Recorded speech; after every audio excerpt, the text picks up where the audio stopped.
Radio ভেরিতাসের খাম।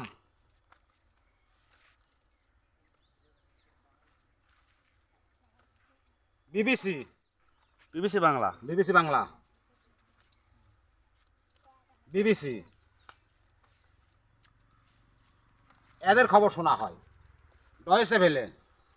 Deutsche Welle এদের খবর শোনা হয়। আর আরো কিছু সার্বজনীন আমার আছে ওখানে। Washington DC. হ্যাঁ, ওয়াশিংটন ডিসি। আল জাজিরা আছে নাকি? না, আল জাজিরা নাই।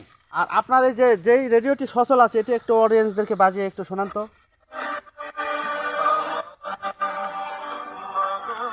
হাতত লাও বেটার শুদ্ধ হাতত লাও একদম যা ওটা আমার ধারে ছাতে ওটা নিয়ে ধারাতে না দাঁড়াও তো, এটা না দাঁড়াও তোমার চাষার ধারে দাঁড়াও, এমনি খালি নিয়ে দাঁড়া থাকো। হ্যাঁ, এইভাবে ধরো যাতে আমরা ভিডিও নিতে পারি। কাছাকাছি দাঁড়াও।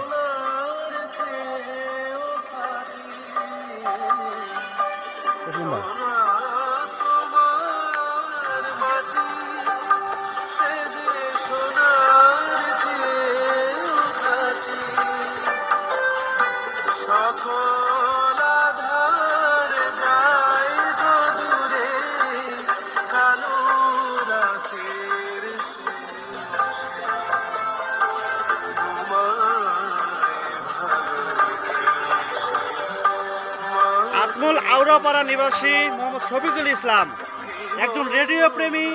উনি কতটুকু একজন মানুষ রেডিওকে ভালোবাসলে দীর্ঘদিন মেজর জিয়াউর রহমানের সময়কার রেডিও সংরক্ষণ করে রেখেছেন। এটি হলো অচল, আর বর্তমানে যেটা বাজিয়ে আমাদেরকে শোনাচ্ছে এটি হচ্ছে সচল। উনি একজন রেডিও প্রেমী মানুষ এবং সারা বিশ্বের আন্তর্জাতিক মানের সংবাদ উনি এই রেডিওর মাধ্যমে শুনে থাকে। বর্তমান স্মার্ট যুগে এসে আপনি এই রেডিও সংরক্ষণ করে রেখেছেন। এখন কি আপনার স্মার্ট সেট আছে? না, আমার স্মার্ট সেট নাই। মানে দেখেন, এই স্মার্ট যুগে এসেও উনি স্মার্ট সেট ব্যবহার করে না। একজন মাটির মানুষ এই রেডিওকে ভালোবেসে রেডিওর সংবাদগুলো উনি মনোযোগ দিয়ে শোনে এবং দেশ নিয়ে ভাবেন।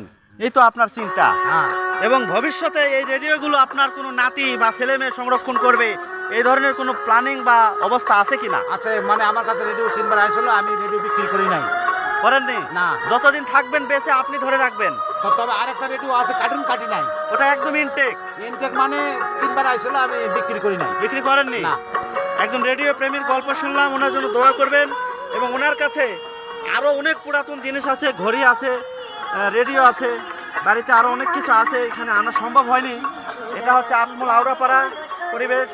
এখানে উনি বসবাস করেন, খুবই ভালো মনের একজন মানুষ। উনি শুধু রেডিও প্রেমী নয়, উনি একজন